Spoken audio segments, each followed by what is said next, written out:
guys, what's going on? Welcome to the show. This is Sports with Strawberry Ice. I'm your host, Jeff Trunapole. And as always, I'm bringing you sports from a West Side point of view right here in the great city of Cincinnati, Ohio, home of the Cincinnati Bengals. Now this show and every show is brought to you by T Properties. T Properties, quality housing for quality people. Check out their website at www.tpropertiesllc.com for all your rental property management needs and your rental needs. All right, guys, you found the show. That's great. Do me a favor. Hit that like and subscribe button. Smash that thumbs up. Make sure you are subscribed. Hit the bell for notification because they say like 60% of you think you're subscribed, but you actually aren't. So make sure you are subscribed because I am up to 816 subscribers. That is awesome. I appreciate every single one of you. Let's try to keep that rolling, get to 1,000 as fast as we can. All right, here's some news of the day. Might be news from yesterday, but I'll give it to you anyway. The MLB union has rejected a deal for the DH and expanded playoffs. Now, I think that's going to happen eventually, but maybe not this year because, it's all about money. It's all about revenue sharing, and players want more money, and owners don't want to give it to them, and all that stuff. So, also, University of Cincinnati men's basketball team are never playing again. At least it seems like it. They have postponed their sixth game in a row. They will not be playing tomorrow night versus Wichita State, and they won't be playing Saturday against South Florida. Now, that has nothing to do with the Bearcats. That's South Florida. They might not have enough players to play. So, hopefully the Bearcats will play sometime this year. They haven't been able to practice or anything, so it's going to be very, very interesting. All right, this past weekend, we had the Super Bowl teams decided. Woo! As you can tell, Woo! my wife is very excited. Woo! The Tampa Bay Buccaneers versus the Kansas City Chiefs. And you see she sabotaged the show again. She helps me out a lot, so it's not really sabotage. I knew she was doing it. So, my question is for Bengals fans. Do the Bengals have a coach that will go for it? As the Buccaneers head coach always says, no risk it, no biscuit. And what changed that game was the end of the first half. They decided to go for it on 4th and 11 or 4th, whatever it was, 4th down. They converted it. Then the very next play, they went deep. They didn't go short. They went deep. Now, Packers are playing it. I don't know why they're playing the defense they were playing. But they went deep, scored a touchdown, put them up by 3 touchdowns going into the half. That game was pretty much over after that. Now, my question is, do the Bengals have that in Zach Taylor? And I got some other draft stuff we could talk about. But right now, I think I want to add my boy, Jeremy D. What's up? What's going on, brother? How you doing? Man, just dodging tornadoes, living life, It's the way we roll here in Alabama. You were dodging tornadoes, and I was breaking my wife's van trying to fix it. Yeah, I heard about that. I can't help it. I'm strong. It's not my fault. We got guns like this, man. Dude. Stuff. Lord have mercy. I think you got more from the bottom than you do on the top, but hey, it is what it is, man. Yeah, I was trying to change the battery in my wife's car, and I broke the cable, so I heard him take it up to the mechanic. So that shows me what I get for trying to fix stuff. It is what it is, man. All right. So anyway, my sister-in-law is dying to get on the show, and I know she wants to back up her sister as far as the Buccaneers go. So I'm gonna go ahead and bring her on here real quick. Is she not there? No, is she not? Oh, Rebecca, you have to connect your mic. Your mic's not connected. So never mind. We're not going to bring her on right now. I can't bring her on. Is what it is. My gosh, what's going on here? We are a professional organization, folks. This is yes. Well, it's not me. It's my sister-in-law. She didn't connect stuff right, so she can't come on. So anyway, all right, let's get into my draft here. Now I kind of brought this up. Well, Natty wants to know why I became a Bucs fan. I am not a Buccaneer. Well, I'm rooting for the Buccaneers because my beautiful wife is from Tampa. That is the only reason I am rooting for the Buccaneers. I am not a Buccaneers fan. I am a Bengals fan. It's your number 2 team. Number 2 team, whatever. It's still my number 1 team is the Bengals. Anyway, whatever. Shut up, Jeremy. Nobody's talking to you. That's right, Jeremy. What do you act like you're a co-host on this show? Whatever. All right. So Andy, my thing I brought up on Who Dey Nation, and me and Josh who is one of the admins on Who Day Nation, were talking about this something the Bengals could possibly do. Hopefully, what if the Rams cut Whitworth? What if the Bengals signed him? These are all what ifs. They sign Whitworth. They sign Tooney. Say those two, and just say Sewell is sitting there at 5. What if you draft Sewell, you put Tooney at guard, and you put Witt at guard? I think we go from one of the worst offensive lines in football to one of the best, maybe the best. I don't know. What's your thoughts on that, Jeremy? You know what? How can you not take somebody that's as highly prized as him? You know, we have weapons. We've got Tyler Boyd. We've got T. Higgins. We're going to have Uzama back. You know, we'll see how it plays out with Green and Tate and kind of the other guys. We can always take a wide receiver in the 4th, 5th round. You know, we'll see. But yes, why not build?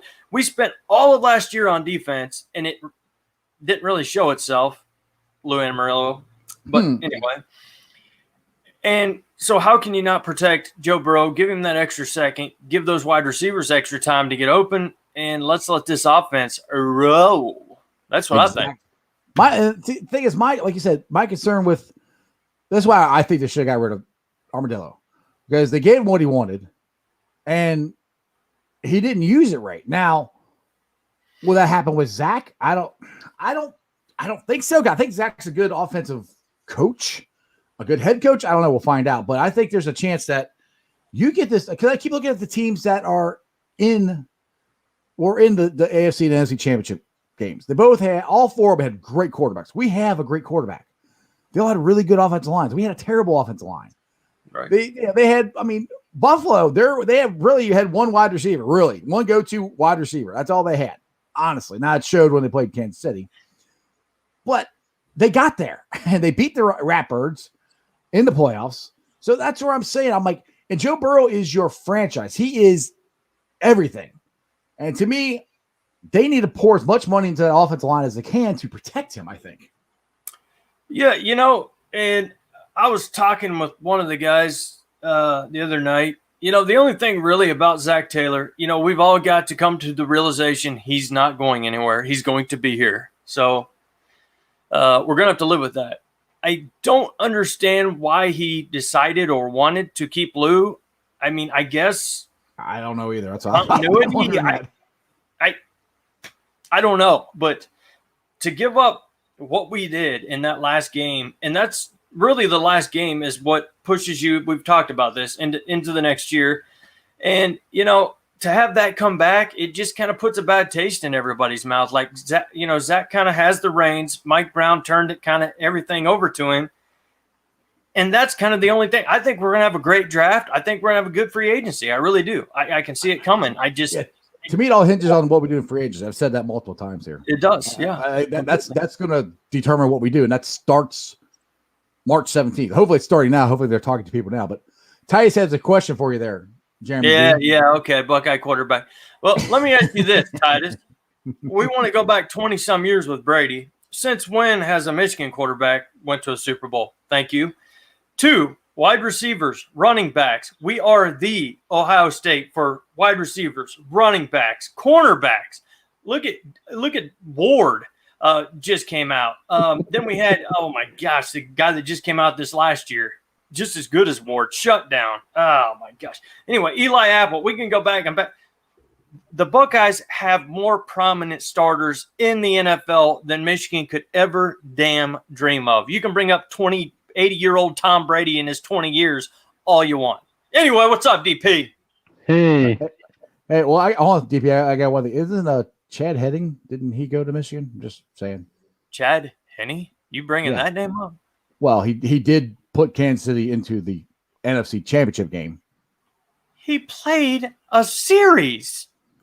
Still, I'm trying to have your back, man. I'm like, You're trying to have my back. What's up, DP? What's going on, brother? not much. And, So you think I should have married? Tom McShay had his new draft out, and he What? had the Bengals picking Penny Sewell of Thomas Shea. It's like it would look like maybe we can get him at 5. Yeah, it And- depends on what the and- other ones in and front pick of it. some. Then we can get some more free agencies because, like Jeremy Dean said last night, we're gonna get some more free agency. Then plus him and that, I think Sewell is gonna be the catalyst that helps our offensive line to push us over the hump. I could be wrong. So I got a question for you, DP. You think I should have married a girl from Cincinnati and not my beautiful wife from Tampa? Is that what you're telling me? Is that what Yeah, you're saying? I was joking. I was on ha ha. I know you were, dude. I know. I had to bring you on here and give you some crap about it. I don't care. You know what gets me though about the whole draft thing is you can look at one mock draft and they got Sewell going 10 or 11. And then you look at another one, they got him going before the Bengals even pick. Then you go another one and they've got, him there for the Bengals. That's why they call it a mock draft. It really should be called I don't know about anything draft. It's a guess. I mean, exactly. It's a complete guess. I mean, well, I'll put it to this. Just say there's talk out there that, Deshaun Watson wants to get traded from Texas or the Texans. So what's to say that the Jets don't offer them, hey, the number 2 pick and something else for Deshaun Watson, and they and the Texans move up to 2. If they move up to 2, I think they're taking a quarterback. Now I still think, which in my mind doesn't change the pick because I think the Jets are going to take a quarterback, but there are talks that they're happy with Darnold and they might go get Smith or they might take Chase. And I know lots of people, myself included, I've even said, if we get an offensive line tackle and a guard, I've even said we can get Chase then too. But I was just kind of talking about Who Day Nation. I'm like, man, if we get Sewell, because if you get Witt, he's only gonna be around for 3 years at the most, and he's kind of a stopgap. And the thing is, if you put him at guard and you have Sewell at tackle, he can learn from Witt how to do it, or vice versa. But I don't think Sewell is a guard. I think Witt can play guard. You put Sewell at his position that he's going to be at for hopefully the next 10 years, and we'll see what happens. Yeah, and then I'll bring it to you, Dennis. You can say what you think about it. But, the only thing that worries me about Whitworth is, he does probably only have 2-3 years left. And I don't know if those 2 or 3 years are even as an offensive tackle. Maybe this year, but the next 2 years, at guard. So I don't really, if we take him, I don't see us solidifying the tackle position. So I think we would have to take Sewell if he was there. If it came down to we only sign Whitworth and Tooney or one of the guy from Carolina, whatever. If we get all 3, that would be great. Then we could do anything we wanted in the draft. Right. Now Josh has got a good point here, which this has been my whole thing. That I haven't put my eyes on Sewell. Yep, Sewell's private workouts with teams will be huge with his lack of tape. I was like, and I hope we could see him, because that's my one. Because Dennis, we talked about this on the show last week with you, that Sewell, we don't know what he hadn't played all year. We don't know what he actually can do. I mean, he's 20.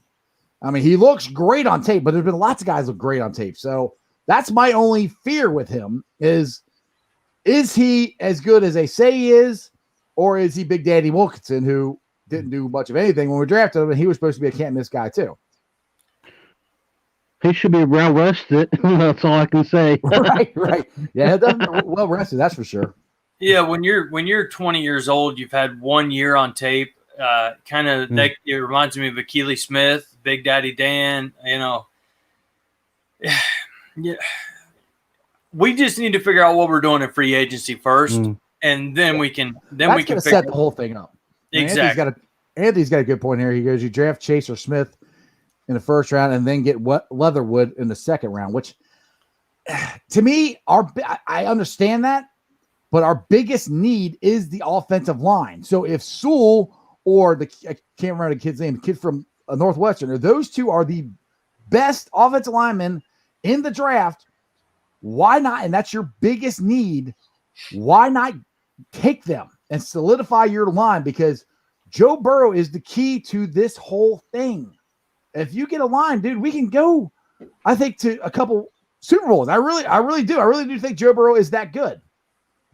Oh, I do too, completely. I just think in free agency, if we get that tackle, we get that guard, and if we get enough, if we get 3 solid offensive linemen and one's a tackle that can last a while, that's not named Whitworth, I could see us taking Chase or somebody like that. But then, like you were saying, Slater from North Carolina, yeah. Northwestern, yeah. Slater, yeah. You can't really turn down taking care of Burrow because we kind of called it this whole year about Burrow. And if Sewell doesn't make it there, then maybe it's what's the guy's name? I already forgot what he said from Northwestern. What's his name? Slater. And then if he's as good as Sewell, because some people are picking him, saying we should take him over Sewell. If they're 1A, if that's what it is, I don't see how you pass that up. I'm getting to the point. Even if you sign some older veterans, because the thing is, if you sign Tooney and you sign Witt, neither one of them are going to be here that long. You still can get a guard in the second round, And to me, I'm almost to the point where I don't trust Armadillo. I mean, he got what he wanted last year, and we saw what came of that. They're going with him again, and I don't know why. They're putting their trust in Zach. Maybe give Zach what he wants this year. Give Joe what he wants. More of Joe, what Joe wants. Well, I know Joe wants Chase. But he also doesn't want to hurt his knee again. He would rather not get hit 300 and something times in 2 weeks. So if you keep him upright, that's the most important thing. That's true. What you got, Dennis? Go ahead, man.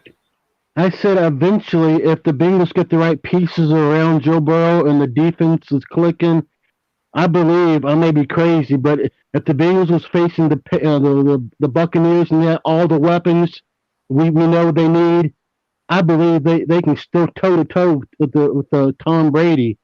I mean, call me crazy. I think if they have all the pieces we need, I mean, Joe friggin' Burrow is the man. He can kill you. Exactly. And you get that running game, and Joe Mixon, he can carve up the defense and hit the holes. Exactly. Yeah. All right, DP, I'm gonna let you run here. Keith wants to jump on, but as always, I appreciate you, brother. See ya. Thank you, DP. All right, let's bring up Keith. Hold on. What's going on, Keith? What's up, brother? What's up, man? Well, I missed what you guys were talking about. I just jumped in. What were you guys discussing? Two different things. One is the title of the show is, do you think the Bengals have a coach that would go for it? Like Arians did in the Buccaneers game versus the Packers. I'm talking about in the end of the first half where I think he almost ended the game. It was 4th and whatever. Brady throws his coat on for 2 seconds, throws it back off, and I look at my wife going, they're going for it. I said, they're going for it. They went for it, got the 4th down, and then, no, I'm like, okay, they got to throw an out. Get out, catch it, get out of bounds. Nope. They went deep and scored a touchdown and put them up 3 touchdowns at halftime. And to me, that's the kind of coach that I want.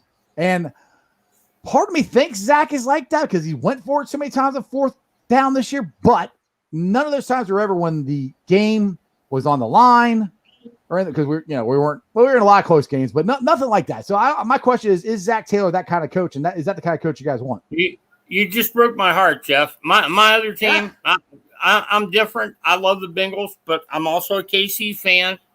Green Bay's my team in the NFC. That was Brady.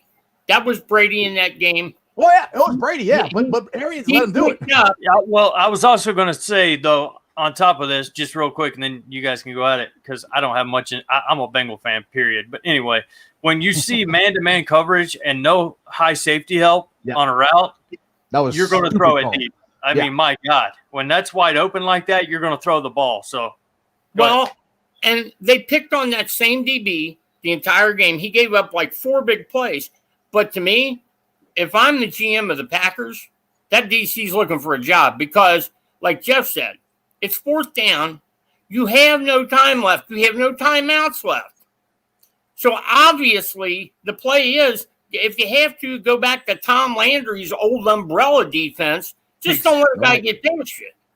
Mhm. So that DC, if you're playing man to man, you're an idiot. That's right. That's Exactly. what I was saying the whole time. Yeah, I just couldn't believe what I was. But hey, they did it. The Buccaneers made them they pay. did it. Now, the other thing we're talking about was I kind of brought up on Who Day Nation today. Talk about the draft. Now, we're always talking about the draft because there's not a whole lot else to talk about right now.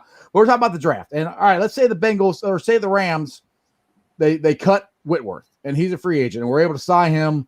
You know, I don't think at this point Whitworth's going to get the money he got from the Rams. It's going to be cheaper. It's going to be 2-3 years at the most. You sign him, you sign Tooney. Now, my question is, if Sewell or Slater is sitting there at 5, I think you still take them because you can move Witt to guard and you put Sewell or Slater at the other tackle. And that would completely solidify that line. And the thing is, with Whitworth's only going to be here, if he's your tackle, he's only going to be here another 2, maybe 3 years. And then you have to find another tackle. And people say, well, you can get a tackle like Leatherwood in the second round. I'm like, okay, you can. But if you have Joe Burrow and this is your big key of your organization, and you already got him hurt once, why wouldn't you try to take the best tackle you can? You know, so everyone's Chase Young, which I'm not against getting Chase. I mean, I'm just throwing it out there as a scenario. Because if you get Sewell at tackle, you got Witt at guard, Tooney at another guard, Joey Williams at right tackle. I think you go for one of the worst offensive lines to maybe the best in the league. I don't know. What do you think, Keith? Here's my thoughts on it. I love Witt. He's been dinged up a little bit over the past couple of years. I think you got to make up your mind now. Am I going to go O-line in the draft, or am I going to address this with free agency? So to me, I wouldn't do both, but I also wouldn't take Jamar Chase. You guys can make fun of me if you like. I'm a firm believer.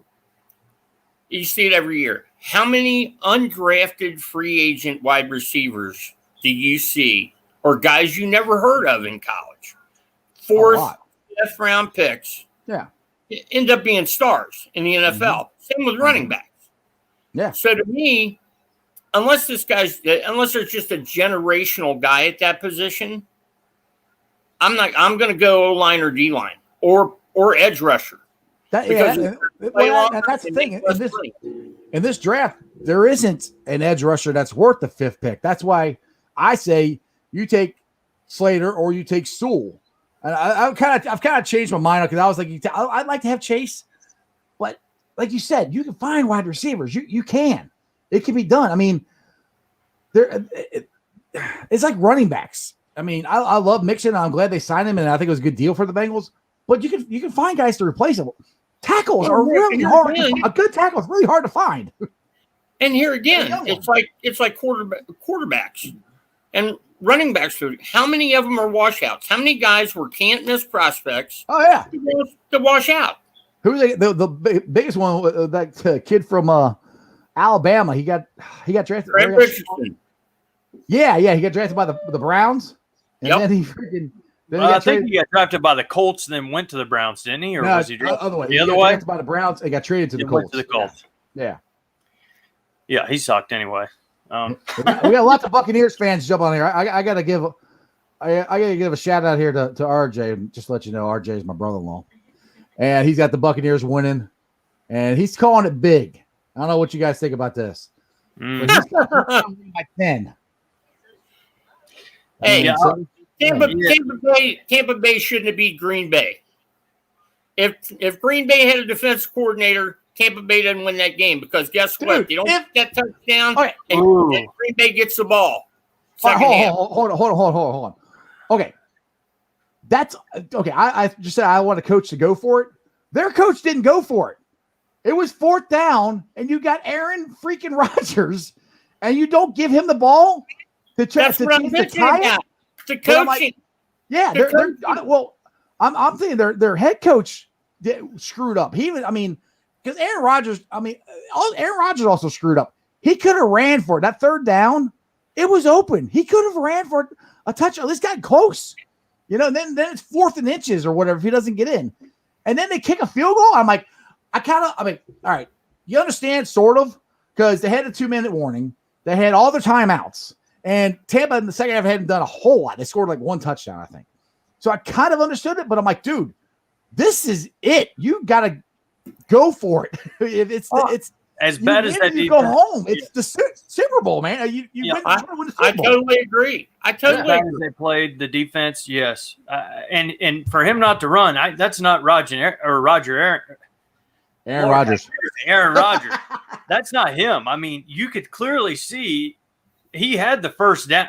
In my opinion, he had the first down, the touchdown, really. And for him to try to, it just nothing seemed really right with Green Bay. And you got to give it to the Buccaneers. At the end of the day, whether it's coaching, whether it's plays, whether players didn't drop the ball, whether they ran the right routes, who won at the line of scrimmage. Well, it's just like this right here. Gamer said they had 3 turnovers. Just Brady threw 3 consecutive interceptions on 3 different drives. Yep. And Green Bay went 3 and out all 3 times. Yep. Oh yeah. So, I mean, you can complain all you want about refs. You can complain all you want about you got a coach. But Buccaneers beat them. They flat beat them. When they had to make plays, the Buccaneers made the plays. They just did. But like I said, Green Bay has a defensive coordinator. That doesn't happen. Bottom line. I'm not impressed with Tampa Bay. Like I said all year long, to me, the only teams that have a shot at beating KC were Buffalo and Green Bay because they have some quick strike capability. Tampa Bay has that a little bit with Evans, but that's typically not what they do. Kansas City's tough to beat because you got too many weapons to defend, and if they need to, they can score in 2 plays. True, but one thing the Bucs have, and this has been proven time and time again, they got a pass rush. they can get after them. So I mean, if they put enough pressure on Patrick Mahomes, I mean that's they're going to have a chance because, like you said, they do have multiple. But here again, if he's healthy, he makes plays with his feet. He can hurt you more coming out of the pocket than staying in it. Right, and I guess his toe didn't hurt him too bad because he was moving around pretty good in that game. Now, hey, I just want to throw this out there real quick. I'm sure that nobody on here bets football. Oh, but, Jeremy, you got to tell your story. Go ahead. Go ahead, but just in case, and I'm not being condescending because I lived in Vegas for 3 years, and I actually knew guys that bet football consistently and did not know this. The line is not a prediction. The line is based on getting the most money from as close to even money from both sides. That's how the book makes the most money. Right. What my tip is, and I'm sure Ron will disagree with this, is the line is skewed. And I think it's even, if you want to bet Kansas City, I think it's going to go even lower because of this fact. What happens at the Super Bowl? Same thing that happens during NCAA tournament. People who didn't watch a game all year decide to put a bet down. Who do you think they're going to bet on? Tom Brady, Rob Gronkowski. So that 3, which in my opinion should be 5, might go to a pick'em. Could go to 2, could go to 1, could go to a pick'em. But I think that line's going to move before the Super Bowl. Yeah, we still got almost 2 weeks till it happens. So yeah, it's definitely going to move either way. But Keith, you have got to hear this story from Jeremy about what his dad did and how. And just go ahead. I'll let you tell it, Jeremy. Go ahead. Well, I don't know if you do much live betting, Keith, in the games, such as calling it. No, I don't do the in-game stuff. But my dad's into the live game stuff, and we were sitting here watching the Green Bay game against the Buccaneers, and he goes, Green Bay's they got the ball in the 15, and he puts in a live bet for $100 that Green Bay's going to get a touchdown, not score points, they're going to get a touchdown. So his live bet for $100 turns into $5,000 if they get a touchdown, because everybody in the world at that point, they got a penalty. They went back to the 5-yard line. It was 3rd and 15. If you remember that drive. Yeah.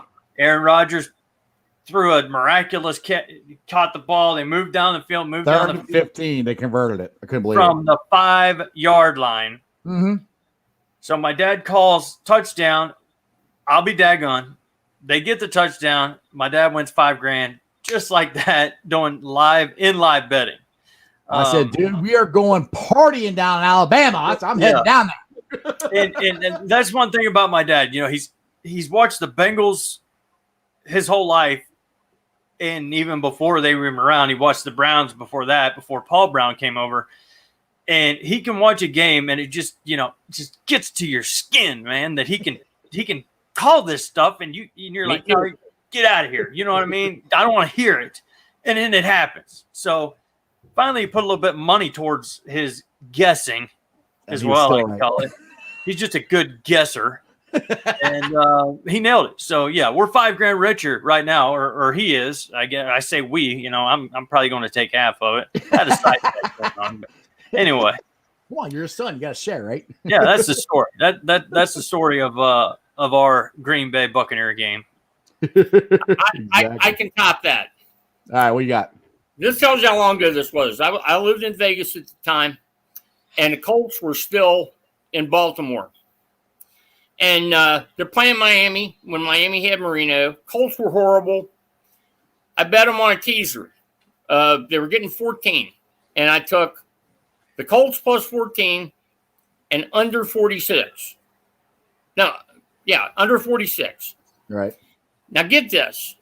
I had a 12-team teaser, which I hit that day. I had a 9-team teaser. 7 of them are in. The last one is the Colts bet, the 2 Colts bets. Right. Colts are up 24-20. 4th quarter. 9 seconds left. Dolphins have the ball. 9-yard line. No timeouts left. 4th down. Marino drops back, throws the ball over the middle. I'll never forget this. I'm sitting in the middle of Caesar's Palace, right? Or Mirage. Right. Ball gets batted down. I thought it was batted down. I'm standing up going, yes, yes. Steve Entman, 290-pound defensive tackle for the Colts. Right. Picks it up, heads the other way, and I swear to you, Dan Marino, Mark Duper, and Mark Clayton all could have tackled him and was like, I ain't getting hurt last play of the game. Takes it back 94 yards, blows my under. That's why Van Pelt has bad beats every night on ESPN. It's amazing how just a random 3-pointer from half court goes in, and there goes the spread. Well, people thought I was nuts because I'm like, yes, no, don't score. Tackle him. Well, you know what? What's really held back me from betting, and even my dad, he stopped a lot because of the referees. He feels like the referees have a big outcome in the game. You know, he's not a conspiracy theorist at all, but when it comes to football, he is. And he thinks every referee has some money on the line for a game, whatever the line may be. And that's, you know, and to be honest with you, there's a lot of examples out there how that could be true. Especially if you're a Bengals fan. Exactly. And you watch Steelers and Ravens games. Yeah, exactly. Yeah, there you go. So anyway. Well, you know what, Jeremy? I agree with your dad. It's not the WWE. I'm not a conspiracy theorist to the point where I think they fix the outcome of the game. But I think they tell the officials, if it is a team, and like I said, I'm a Green Bay fan, and I've seen it happen with Green Bay. Mm-hmm. If you are one of the teams that draw the most fans, sell the most merchandise, have the largest worldwide international fan base, they tell those officials, you need to, this call is going to go this way. The calls are going to go this way on the crucial play. I've seen it happen too many times. How many times, I'm just going to ask you, how many times have you seen the Steelers get a drive kept alive on a bogus roughing the passer or pass interference. Pass interference. Yep. Mm-hmm. How many times have you seen a Bengals run it get stopped? Coaches on the field when they're not supposed to be. Joey freaking Porter. Yeah. Pulling the hair. Bengals hair. Yeah. I got lots of crap. Yeah. Uh-huh. We should have never fumbled the ball. No, we don't. We don't fumble the ball. Nothing ever. Why do we always talk about this? That was not a fumble. I will say to my dying day, that was not a fumble. His knee was down. And Burfict didn't target him. Burfict pulled off, hit him with a shoulder. I thought Burfict hit him with a shoulder, to be honest. I remember yelling that. So yep. But at that point, I think we all knew, well, we gave away the ball, running the clock out. So this is what's going to happen because we're the Bengals, and it doesn't matter what goes on from here. The referees, the team, Pittsburgh's going to win this game, and I think we all had that feeling. If they call a penalty on Joey Porter like they're supposed to, that field goal isn't to give me. Well, that's true. Know? Well, I don't understand how they didn't call that on him. He's in the freaking middle of the field during a game. He's not even a damn head coach. Yes, you know the answer as to why they didn't call it on him. He had on yellow. You know the answer as to why they didn't call it on him. He's a Steeler coach. But I'm going to bring up something nobody ever brings up about that game. There was a sneak preview of that a couple weeks before. Remember the Denver game? I think it was McCarron's first start. Yeah. I mean, I remember. I vaguely remember. Yeah. And in that game, we're up by 2. Denver has a 4th and forever. They throw a little safety valve pass to the tight end. Tight end goes up the sideline. Burfict grabs him and is trying to spin him out of bounds. And the guy does a LeBron James-worthy flop.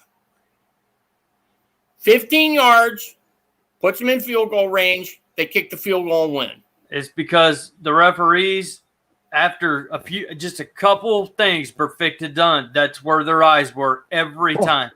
And you could flop, you could have the wind blow you over, and they would throw a flag on 55. Oh I got one for you. I got one for you guys. You remember? This is against the Buccaneers. Andy Nolan wasn't even playing. I think it was Gradkowski. I know where you're going. And anyway, Justice Smith tackles the Buccaneers quarterback. I don't remember who it was. Tackles his quarterback. It looked like a good hit. He tackled him with good football hit. They called 15-yard penalty. That saved their drive. And they came down and you kicked the field goal or touchdown. I don't remember what it was. And I'm like, you got to be kidding me. Jeff. Yeah. You're wrong on that. What's that? He didn't tackle him. He sacked him. It was a 4th and forever. Gradkowski got rid of the ball, and he literally, I swear to God, Smith came around, slowed up, and touched the top of his helmet. Oh, yeah. Gradkowski was the quarterback for the Buccaneers. Yeah, you're right. Yeah. Okay. That's what I mean. He touched the top of his helmet. They gave him an automatic first down. They went down and scored. I can't remember whether it was a touchdown or field goal, but I'll never forget They won the game on that play. I'm like, you got to be kidding me. They won. Oh, my goodness. Yeah, as Bengals fans, we can go down the line with lots of stuff like that. Guys, I just got one more thing. I don't want to hog the time for somebody else, but I wanted to bring this up. It's kind of off subject. Have either of you heard of any allegations against Trevor Bauer for harassing people? Sexually harassing? No, not that I've heard of. I saw an article on Fansided the other day, and I can't remember the idiot so-called journalist's name. Yeah. But he was saying the Dodgers and the Mets should stay away from him. They're a class organization. He sexually harassed female journalists. And I'm thinking, hold up. First of all, you're calling the Dodgers and Mets class organizations? The Dodgers who brought back Steve Howe to pitch after 7 suspensions for drugs? The Mets who had Darryl Strawberry, they had to fire. The Mets just had to fire their GM because of something like that. The guy took, I don't know, indecent pictures and sent it to his reporter and texted her like 60 times in a row or something like that. And I'm like, what the hell is wrong with me? And you know what, Keith? I won't get into the political realm of this, but Trevor Bauer has always kind of spoke his mind when it comes to what he feels. And that's most likely your Well, answer. the guy in the article, I think, did you read the article, Jeremy? I did, yes. He even referred to Bauer as a relic of the Trump administration. Oh my, he did? Yeah. What's that have to do with sports, man? Come on now. What's that have to do with sports? And that's my other reason. Yep. I am sick and tired of getting political arguments, social justice arguments with my sports. I don't turn on the cooking channel to find out if the Reds won. Exactly. I'm not turn on ESPN to find out that I'm a piece of crap and my political beliefs or my social beliefs or I should be. That's why I don't talk politics on here. Yeah, I don't. We get you 100. Yeah, I agree. There's too many politics and sports that shouldn't. You can vote for whoever you want for. You can believe whatever you want. This is sports. Yo, it's supposed to be fun. Like I said, I'm not going to turn on ESPN to get political commentary. Right. Well, that's why I no longer watch ESPN, and it has nothing to do with either side. Yeah, you just don't want to hear that, right? It's just that's not what your job is. Yep. Mm-hmm. It gets old. You can see it on every news channel every night, over and over. You want to see sports. Yep. Right. And that's one of the reasons I started doing this, because I got tired of. Well, I've always wanted to do this, but then I just want to talk sports, and there's too many channels out there that try to put all this other stuff. I'm like, dude, it's sports. It's supposed to be fun. It's supposed if you can't argue. The good thing about sports, most time, not all the time, most time, you can argue with people until you're blue in the face, but you're still friends. You know, and that's one of the greatest things I like about this. You used to be able to do that with politics. People are really going nuts about that right now. But you're not losing friends and family over it. Right. Yeah. It's sports, man. It's just supposed to be fun. It's supposed to be entertaining. Get your mind off what's going on. And man, you should pay attention to what's going on, but not every second of the freaking day. Go watch. That's why I can't wait till they open it up so we can go back to sporting events. That would be awesome. Exactly. Same thing. I did stand up for years, and it's the same thing with comedy. It's all right to have political joke in here and there, but when your entire act is bashing one guy or the other, that to me just shows a lack of any creativity and any imagination. It is. Yeah. Because you can just recycle the same Bush jokes on Trump or Biden or anybody else. All right. It takes no imagination to do that. Come up with other stuff. Yeah, we're definitely not the Daily Show or anything like that here. That's for sure. We're just trying to have fun. We're just a couple guys at a bar. See, I got a bar right here. Just don't have any beers yet, but that's after the show. I just wanted to bring that article up because I think Trevor Bauer should sue him, because you're basically trying to influence teams to hurt this man's reputation. Yep. Very true. And it's unfounded. Yep. But anyway, guys, that's all I got. I just wanted to rant a little bit. I appreciate you, Keith. Ron, Kansas City by 10. There you go. There you go, Keith. Appreciate you, bro. See you, man. Late. Take it easy. Late. All right. I was he was getting me a little nervous there where he was going. I'm like, oh boy. No, I knew he was all right. I knew he was all right. All right. Yeah, he's all right. It was good. It was good. Good guy.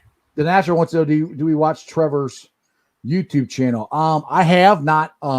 He's talking about Trevor Bauer's YouTube channel. I have a little bit. He's actually pretty interesting. I haven't watched like every episode, but I watched a lot of them. Yeah. But especially when he's on his phone, coming into the stadium, doing different things. It's right. Yeah, he's pretty amusing. He don't hold back. That's for sure. So exactly. So we kind of got off topic there or whatever, but that's fine. Yeah. It happens. Kind of goes wherever the guests take us. But excuse me, I guess we can bring it back to the 2 points or 2 topics of the day. And we haven't really covered this. So I mean, I've said my piece. You haven't really said your piece about Zach. I mean, do you think Zach is, for what you've seen in 2 years, do you think Zach is a coach that would go for it like Arians did?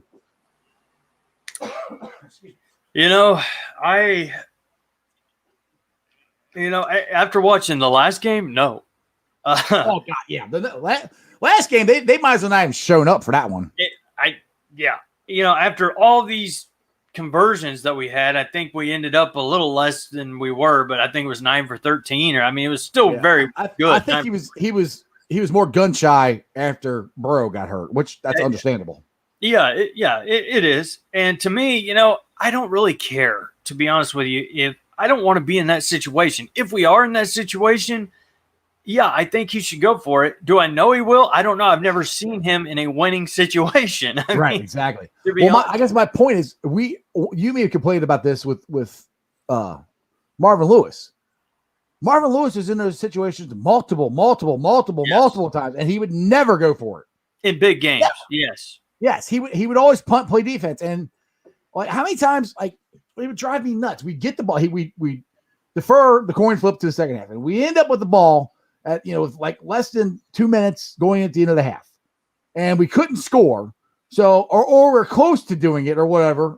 We could have went for it. It was close, but no, we punted it. And then how many times that team run right down the field and score on us, and then they got the ball and then they scored on us again. And that's the stuff it just drove me nuts watching him do the same thing over and over and over again. Right. And that's one thing I don't want to see that. And I'm trying to base more what I saw from Zach and his coaching ability and what I think is going to bring next year. I'm based it more on what he did when he had Joe Burrow. Because, it's a big difference, huge difference when you go from Joe Burrow to, Finley was awful, and even Brandon Allen. Yeah. So I'm trying to base it more on what the offense looked, because if Bengals fans remember, when Burrow was in there, we were scoring. And we didn't score every time, but we scored a lot. That's why we were in most of these games, because it wasn't the freaking defense. So we know that. It's because we could score. But, that's kind of where I'm basing what I think of Zach on that. Yeah, we were in a ton of games last year, and a lot of it had to do with those fourth down conversions. So do I think? Yeah, I think you would try to pull something out of his hat like that. But at the same time, I would almost just like to see us in that situation, maybe in the playoffs, having to see if he makes that decision. I'm hoping that's next year. That would be nice. I think this is the last year he's going to have the shot to do any of it. So he better. Well, the thing is, and this is what is going to worry me. If they go, God forbid, I want them to go to playoffs next year. Definitely. But God forbid they go 7-9, 8-8. Mike Brown might keep them.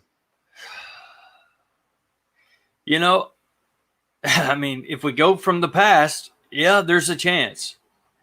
But I don't know. I don't think 7-9 is going to keep his job. I really really don't. In the second year, it shouldn't. Joe Burrow, it shouldn't keep his job. No, because we should have too much talent. We should have a good offensive line, a very rounded defense. We shouldn't be in a 7-9 situation. If we are, I can't see us keeping him. Right. All right. Gamer said, I've seen Zach Taylor went for it more often than Marvin did. Yeah. I did see in the beginning of the season, he could have went for a TD, but went for field goals. Yeah. So he went for it, and then times he didn't go for it. So yeah, it's like the closer he got to the goal line, and then it was kind of take the points. But then again, I can see where Zach made some of those calls, because at some point, okay, I don't care who you are. I don't care if you're the Kansas City Chiefs throwing a little quick out twice in a row on two teams doing the same play, throwing a quick out on fourth down when the team's going, okay, they're definitely not going to do this again. Be looking for a fake to go the other way. That's how good their play calling is. Yeah. But I just we didn't see that. We were talking about this in the pre-show fist fight. We didn't see that from the Bengals this year. We didn't see, because Burrow was in trouble a lot. We didn't see a hot read, really. All right, anybody come back, not to the extent of what we saw with the Chiefs. Exactly. And I don't know if we're built that way. Maybe, we're not. We're not built the way the Chiefs are, but some of that innovativeness, I would like to see Zach do a little more of. That's why he came here. That's why Mike Brown is giving him another year. So I'm hoping that we can kind of keep on creating and moving on here. All right, exactly. All right, Matt. I'm not reading all these numbers. I'm just going to talk about Matt. He says, do you want new offense and defense coordinators? Yes, but it's not happening. So, Yeah. I mean, the thing is, we all Bengals fans, look, Zach's staying, Armadillo's staying, Callahan's going to be the OC. I mean, Nothing. we got new defensive line coach, new running back coach. Well, I don't know if that's official yet. New offensive line coach, D line coach. I mean, that's what we're getting. So we got to hope and pray that they fix it and they get the talent. That's the thing. You get the talent. It does help. It does help a lot. Natty, what's going on, brother? What's up, Natty? How's it going, guys? Good, man. How you?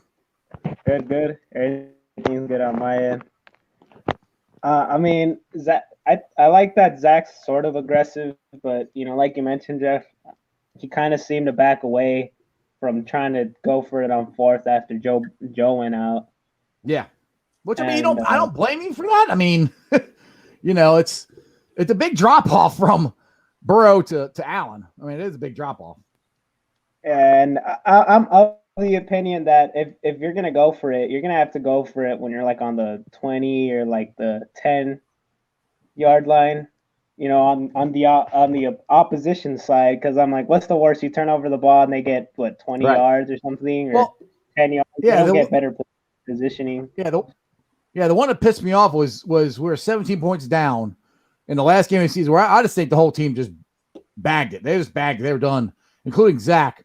So I'm like, it was 4th and 5, 4th and 3, something like that. And he kicked the field goal. I'm like, dude, you're 17 points down. Go for it. It's the last game of the season. If you're not going to go for it then, when are you going to go for it? What do you have to lose? And he kicked the field goal then. And I'm like, what?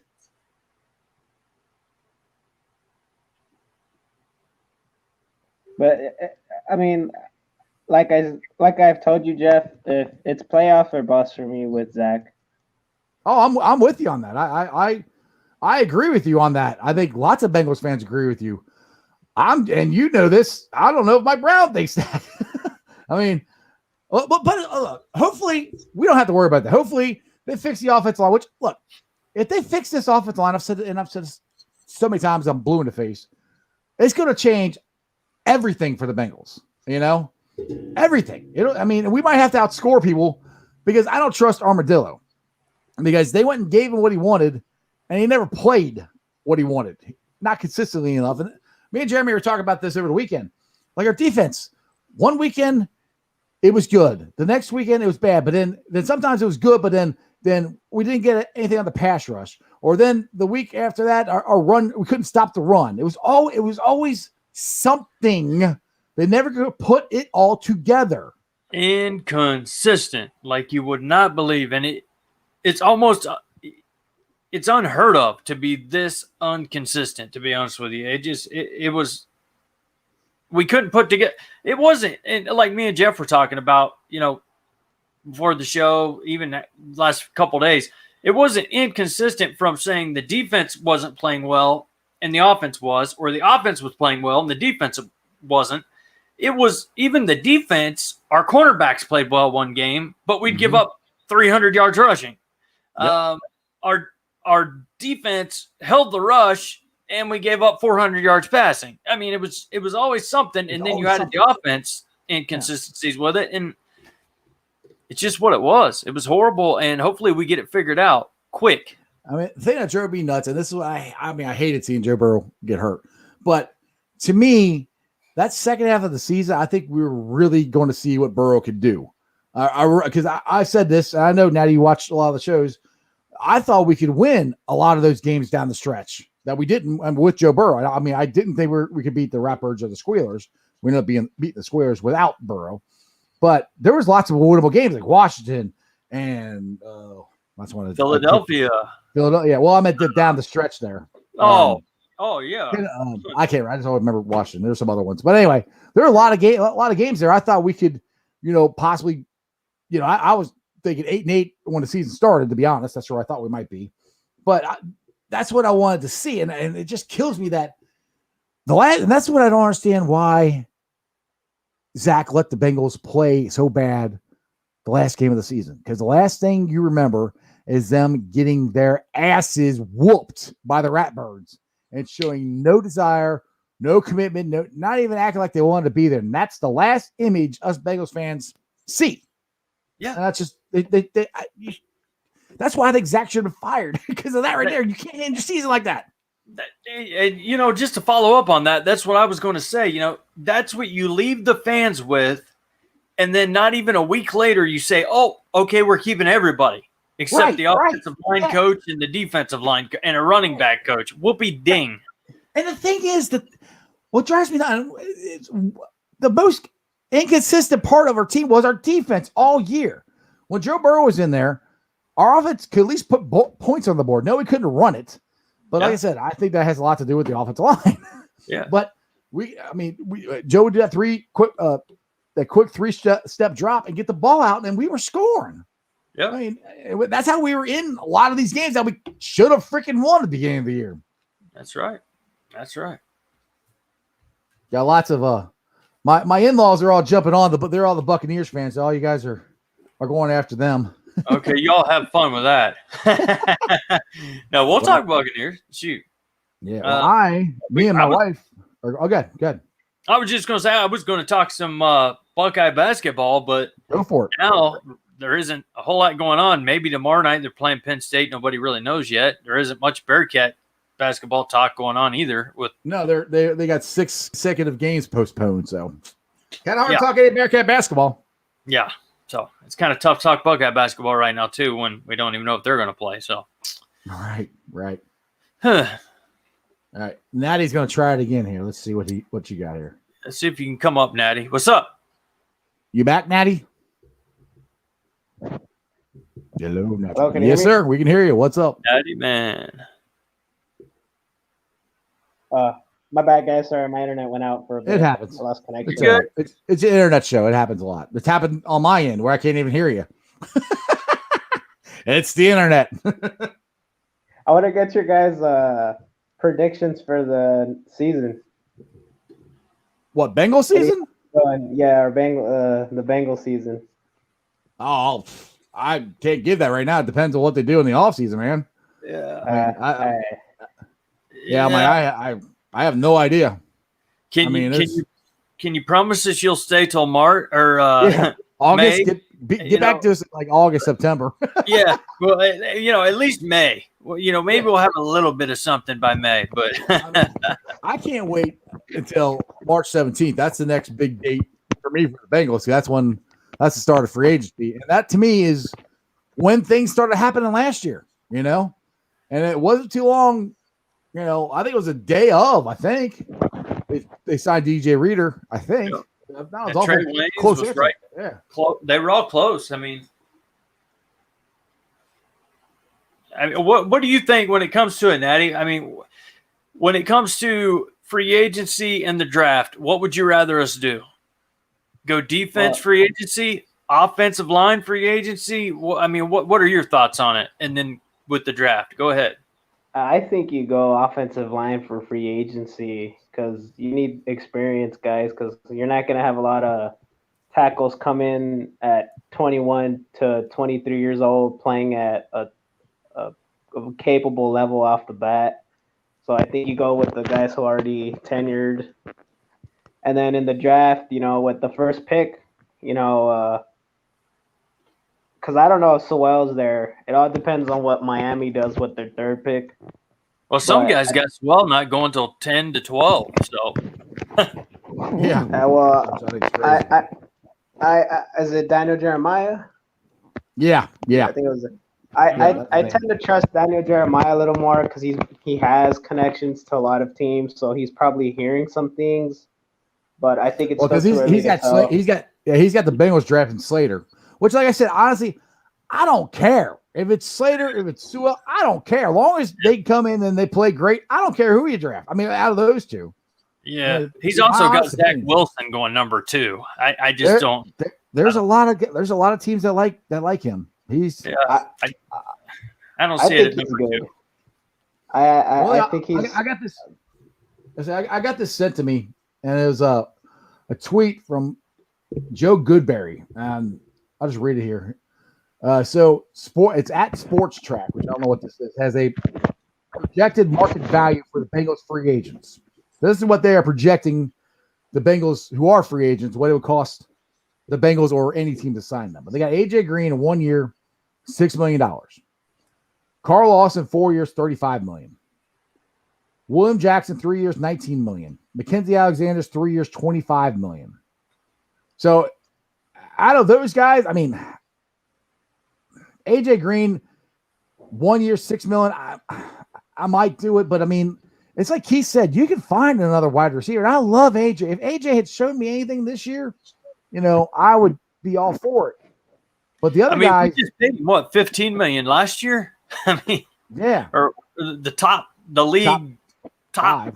So yeah, he better take $5 million is what I'm thinking.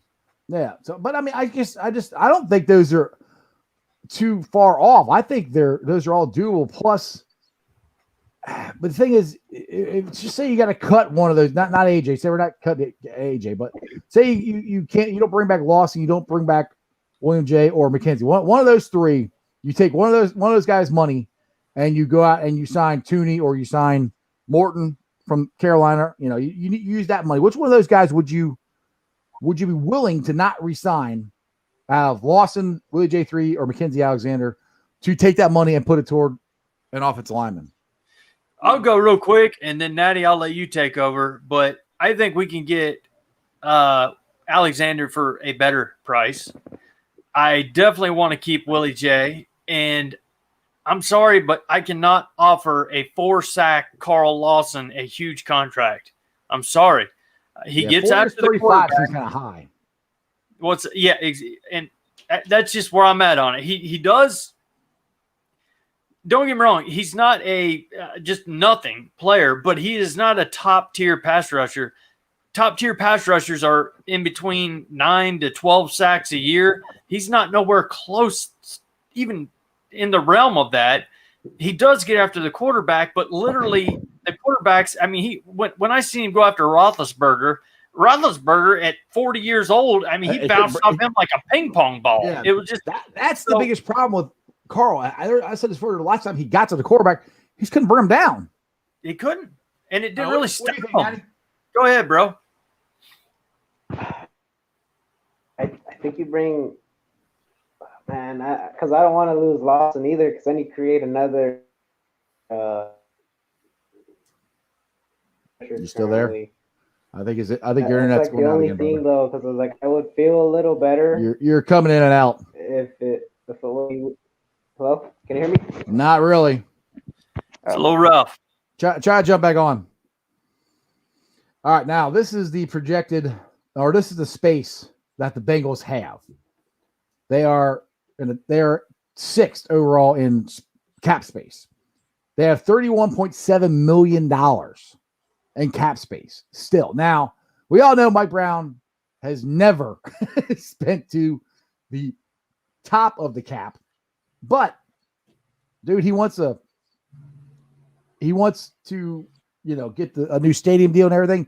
Yep. And I really do, in my heart of hearts, maybe call me a homer, maybe I'm just too optimistic, but I really do in my heart of hearts. I think he knows it. Katie knows it. All of them know it, how good Joe Burrow is and what they have a chance to accomplish. They screwed it up because they listened to Jim Turner. And I really do blame it all on him for not getting an offensive line. They hired a guy, they listened to him, and this is what we got. So, like I said, I just might be too much of an optimist, but I just can't see them not trying to protect that guy, Yeah. I can see all the way up to paying our rookies, using that money to keep him safe. I really can. I think Mike Brown has learned his lesson. I think Zach Taylor has learned a lesson, but it really, this kind of falls on Mike Brown more than it does Taylor. He hired a young, in his 30s head coach, and he hired in his 60s offensive line coach. And when a 60-year-old comes up to a 36-year-old and says, I have this taken care of, you just kind of go with it. And even though maybe you shouldn't, as a head coach, you should probably take more time and look into things. But that was coming out of our little practices through COVID and everything else. That was kind of the story, that it was taken care of. We had a fine offensive line. We didn't have to worry about it. And at the end of the day, Bobby Hart was going to be better. Yeah. Oh, yeah. All of them. Fred I- Johnson was the next Munoz. Come on. Yeah, I did lots of stories on, did the Bengals find a diamond in the rough and Fred Johnson? Not really. He's a good backup. Good backup. Yeah. Yep. But that's where I went back and forth. Even if they signed 2 offensive linemen, I don't see how you pass up either one of these guys, Slater or Sewell, as good as they are projected to be. Now, like I said, I will be interested. I want to watch, because we can't watch the combine. They're not doing it this year. But hopefully we can watch on NFL Network or ESPN or somewhere. They would have their pro day. And if they have their pro day, I will be, if I can't watch it, I will be recording it, because I want to see. I'll be watching both those guys. Yeah. And like I said, I honestly don't care which one they draft. But I'm like, I still want to fix the offensive line. And the thing is, if you put 2 guards on the side of Billy Price, because the thing is, Billy Price may get better with Frank Pollock, because he's the one that drafted him. So maybe he will. I don't know. The thing is, though, you need a guard, at least one guard and a tackle, and it's kind of hard to sign a legit center when he knows he's not going to be a starter when Hopkins comes back. So it's kind of hard. And yeah, you can go get a rookie, but who's saying the rookie's any better than what Price is? So they're kind of stuck there. That's where I think it would be better if they can get a guard who can play center. Like people said on here before, Spain's played center before. So, I mean, maybe try him out at center. There's got to be competition for it, I think, for Billy Price. Yeah, it can't just be like, it's your job until Hopkins gets back. No, there's got to be some competition. And that's the thing is, if you sign 2 offensive linemen and you draft another one, there's going to be competition. There's going to be a lot of competition. There's going to be guys fighting for their life, fighting for their jobs. And that's kind of what you want. You want people, you want sports is all about competition. If you don't like competition, then you don't like sports. You have no business being a professional athlete. That's all sports is. Competition, competition, competition. Well, I mean, if you think about it, look what happened to Billy Price. We had a guard, Trey Hopkins, who came in and played center better than Billy Price. Right. So they took his job. Exactly. So it's kind of a Hopkins. I know you're watching this show. Get well soon. Yeah. You know what I mean? That's kind of all the Bengals watch this show. Joe Burrow, what's up, baby? Hey, you better Burrow. Call me sometime. We're gonna get you on the show any day, all day. We got a direct line to Zach Taylor. That's how the Strawberry Ice Show rolls, man. He's watching. He knows what's up. Oh my goodness, I'm cracking up at all these people going after my sister. You guys be nice to my sister-in-law Brenda. All right, that's all I gotta say. Be nice to my sister-in-law Brenda. Oh, God. She's got guts jumping on this with a bunch of these crazy. I won't say the word. Oh my goodness, but yeah, I just those are 2 topics that I just kind of those are things that we're definitely going to find out this year. Is Zach a go for coach? Is he the coach? And it's all going to be determined. Everybody does these mock drafts and everything. It's all going to be determined. Like Maddie asked us what our prediction is. I have no idea. It depends on what they do. I can't predict it. Like right now, if you go with what we had this year, probably the same thing, because you still have an offensive line that doesn't protect Joe Burrow. So go through free agency and the draft without addressing our offensive line. No matter what, it doesn't matter. Doesn't matter who you are. Period. We got to protect our franchise. I like this because people give me crap because I root for Ohio State and I root for Florida State because Ohio State have been Ohio. Florida State, my wife's a Florida State fan, but I'm a Bearcat. All right, but I can root for other teams. And I'm a Bengal. I love my Bengals. Oh, I love my Bengals. Look, me and my wife are going down to Super Bowl for our 25th, excuse me, not 25th, not yet, 24th anniversary, which had already passed. But we're going to go down there and go to the fan zone. And we don't have tickets or anything. But I will be there wearing my Bengals stuff. And I'll be taking pictures with all my in-laws. They'll all have their Buccaneers stuff. I can tell you, I went to a Buccaneers preseason game with all of them. You know what I wore? I wore the Bengals. So there, I'm a Bengals fan, but I do root for other teams. So yeah, Keith, I'm with you, buddy. You can root for whoever the hell you want to root for, but as long as you're a Bengals fan, that's all good. But I do got to say, I love Crip giving him a little hell for loving Kansas City and the Bengals. Of course, you got to give mad respect. Oh man. Anyway, I didn't mean to interrupt you there, Jeremy. I just had to get, because the group chat, they just kind of go off on their own tangent. Hey. Like we're just background music sometimes. That's what we do. We're going to look into some guitar lessons and that kind of thing for you guys to keep this thing going. Right. Invite your friends. Yeah, invite your friends. Y'all just sing Kumbaya in the group chat, and we'll just sit there and ramble on like a couple idiots. What else do you guys need? Yeah. We're here for you. We are here for you. That's right. Just throw us up in the background, like you do with DirecTV on, with all the music channels or Dish, just put us up in the background. We'll sing. We'll do whatever we can for you guys. Exactly.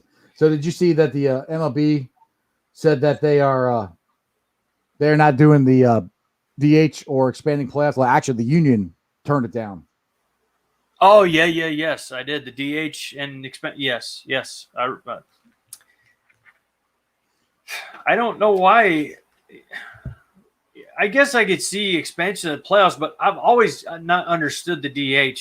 Why not? Why not just kind of move with the times a little bit? I don't know. But then again, I complain about football and how sissified it's become. But then again, I watch it and love it. So it is what it is. Well, one thing I'll bring up this about the Reds, because I do want to get the Reds conversation going here sometime, because baseball season is coming up. It's coming close. Yeah, it's good. Hopefully they'll be I think next month pitchers and catchers will report. Now, one thing, lots of Reds fans on here have said, "Oh, the Reds are rebuilding this year. The Reds are rebuilding." They're not rebuilding anything. I mean, they lost. They're going to lose Trevor Bauer. None of us really thought they'd sign him.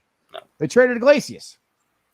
I mean, do I think they're going to add a ton to this team? No, I think they'll add a shortstop. They're talking to a couple of different guys. And that's honestly all I think they're going to do. But they are still projected to win the NL Central right now. It is a very winnable division for the Reds. And once you get in the playoffs, as long as you don't go 22 freaking innings without scoring a daggone run, you might actually win a playoff game. Well, see, and it just goes to show, too, about pitching. People, they're freaking out over pitching. Well, I would just about put, our pitching up against anybody. And we still couldn't win again. If you can't get runs across, it doesn't matter. Right. And that's the thing. I've said this. You me talking about this on the show lots of times. That's where I can't stand David Bell. Yeah. I don't. Ever since he's got here, it's all analytics. Everything's based on analytics. In my opinion, okay, we'll go with the Green Bay Tampa Bay game yesterday. To me, you can't base everything on analytics. Analytics, I think, told Green Bay to kick that field goal because you had all three of your timeouts, you had a 2-minute warning, and all you had to do was stop the Buccaneers from getting at least. If they get 2 first downs, the game was over. If you stop it one time, you get the ball back, and all you got to do is go down, kick a field, or get a touchdown and win. But that's not the way you win games. You don't win games by numbers. You win games by, I got Aaron Rodgers on the field. I'm going for this. You don't win games by, you know what? We're going to swing for the fences every single freaking time. You win the game by getting on. And like, everybody used to say baseball was boring back in the 80s, 90s when I was a teenager and everything. Yeah. Dude, baseball was awesome back then. Because you know what happened? It was attack. You got on the base path. People are actually on the base paths. They were running. They were stealing. Things were happening. It was in motion. Now it's just you swing, you strike out. It's like, that's boring as crap. And the teams that win, like, I'll give it to the Tampa Bay Rays, which, again, my in-laws have they've got to go. They won a Stanley Cup. They went to the World Series. Now they're going to the Super Bowl. But I'll give it to them on the Rays. The Rays are an analytic-driven team, but not just swinging for the home run, swinging for the fences. They hit and run. They play defense. Amazing thing. They steal. Those are things that the Reds need to do. Sometimes if you're in a slump, you need to manufacture runs. You got to do something different to try to change the momentum of the game. And if you keep going up there and swinging for the fences, It's gonna be a really fast game, and everybody will be happy it'll be a short game, but the Reds will lose, 2-0. Exactly. That's exactly what I was going to say. Who wants to sit around for 3.5 hours and hope to see 2 home runs and get your butt kicked rather than, some base hits, some sacrifice, flies, just getting runs and winning the game. I'd rather win the game than see 3 home runs by the Reds. I'd rather win. And for 22 innings, we were swinging for the fences, and we all got to sit there for 5.5 hours and watch that all day long. And the one time he did something. He tried to do a double steal with 2 guys who don't freaking steal. Exactly. What the hell? And by the way, Brenda, I did mention the Lightning. I said you guys won the Stanley Cup. That was the first thing I said. So. Yes, Tampa Bay. Yes, Tampa Bay. I always can't wait till they get this over so they can stop sabotaging my show. I think the B at the top of our logo here is for Bay. We just need to add a T beside it. I'm just kidding, y'all. I'm glad you guys are all watching the show. I appreciate it. I'm just kidding. Definitely. So, but anyway. So you got anything else you want to roll on out of here? I am done, dude. There is not much to do as of right now. There's not much more we can say. We can get right back in it. You got anything new about the Buckeyes football team or basketball team or anything? Or not much, man. We're tied for 5th at 12-4, which is a great record. But the Big Ten is literally, they are the best league, conference, whatever you want to call them, in basketball right now in men's college basketball. And anybody can bring up what Alabama's done, which is pretty unbelievable. But when it comes to 1 through 7 in the Big Ten, the Buckeyes are up there. E.J. Liddell is a man. They just keep on coming. Young, Washington, these guys they're going to get better. Hopefully they stick around, don't go to the NFL, but we'll get more into that as long as the Buckeyes actually play some basketball games. I know that your Bearcats are not playing much. Are they playing? Is the Penn State game on or do you know? From the Buckeyes website, we are playing tomorrow night. Well, because they posted something on Bucknuts about they're shutting down everything, but then I never really heard about it anywhere else other than there. So I don't know. That's what I don't know. All I know is on the Buckeyes website, we are playing Penn State tomorrow night. So we'll see how that goes. I will have all of the info, all of the good stats and all that good stuff if we do end up playing. Crib wants to know if we're having a draft party. Well, there's something in the works, but you're gonna have to wait and see what that is. We're not gonna. We may have on something. We might have something. We're kind of keeping that one under wraps for right now. So never know. Never know what's gonna happen. You never know where we might pop up. Exactly. All right, man. With that, I'll run through the Facebook groups here, and I got 2 of them that they let me live stream on there, and I appreciate them. The 2-Day Nation and Ohio State Bucknuts. You guys are awesome. I appreciate you guys letting me live stream on your Facebook pages, and I invite you guys to join those Facebook groups along with mine. Mine's Bengals Brigade, Bearcat Ruckus, and Radical Reds, and then follow me on all my social media platforms, all under Sports Strawberry Ice. I'm on Facebook, Twitter, Instagram, and me and this idiot do some TikToks, which I got another TikTok to catch up on. So if you guys want to ever find out any information on the show, it's either on the Ice Bar or it's on my Strawberry Ice page. The Ice Bar is pretty much a show page. It's just fun memes, fun TikToks. It's just a good time. I use the Strawberry Ice page more of information basis, different articles I find, stuff like that. So anyway, make sure you guys follow me on all of those. I will be pulling the sound off and putting this on the podcast later on tonight. It'll be on BeanPod, Apple Podcasts, iTunes, pretty much wherever you get your podcast. Make sure you like, rate, and review, and give me a 5-star review. YouTubers, we're at 816 subscribers. I appreciate every single one of you guys. We're getting so close to 1,000. Let's keep rolling. Try to get to 1,000 as fast as we can. And other than that, Jeremy D, you let us roll on out of here.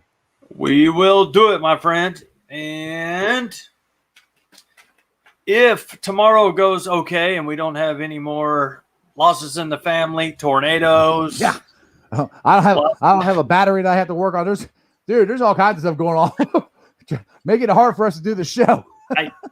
I sometimes it's hard to understand, but the old saying goes, the show must go on. So that's where I'm at with that. Tomorrow, hopefully, the show will go on with me. Worst case scenario, worst. God Almighty. Case, it'll just be me, just little me. For you guys, worst case scenario. I'm just saying. When the GoPro is gone, you got to deal with this guy. The main cheese. And everybody's like, where's Jeremy at? I miss Jeremy. Like, oh, Mr. Roman Reigns, the head of the table over here. I get the scraps. But anyway, no, hopefully I got a few things I got to get done tomorrow, and hopefully I'll be back on tomorrow night. But anyway, and also, like he said, y'all go to the Ice Bar, have fun, check out our TikToks, all that good stuff. Tell your friends, family, right here. Come join. Click the subscription button. It don't get any better than this, guys. Let's get to 1,000, baby. Tell your friends, neighbors, everybody. Let's go. Let's do this. Doesn't get any better. Doesn't get any better. Doesn't. So just think how much fun it'll be when we actually have sports to talk about, because we talked for almost an hour and a half and we didn't really have any sports because there's nothing going on. We're playing follow the leader here. You guys are leading the. I mean, we can talk Blue Jacket stuff, but I don't really think too many people on here are hockey fans. I know Jeremy has no, and Jeremy's from Columbus, and he doesn't know anything about and grew up in Columbus while the Blue Jackets were there. So yeah. And he doesn't know anything about them. No, whatever. No. Whatever. But as always, you guys remember one thing and one thing only, and that is you don't live in Cleveland, you live in Cincinnati, so act like it. Who Day. We'll see you guys tomorrow. Who Day, and that's just sports, baby. See ya!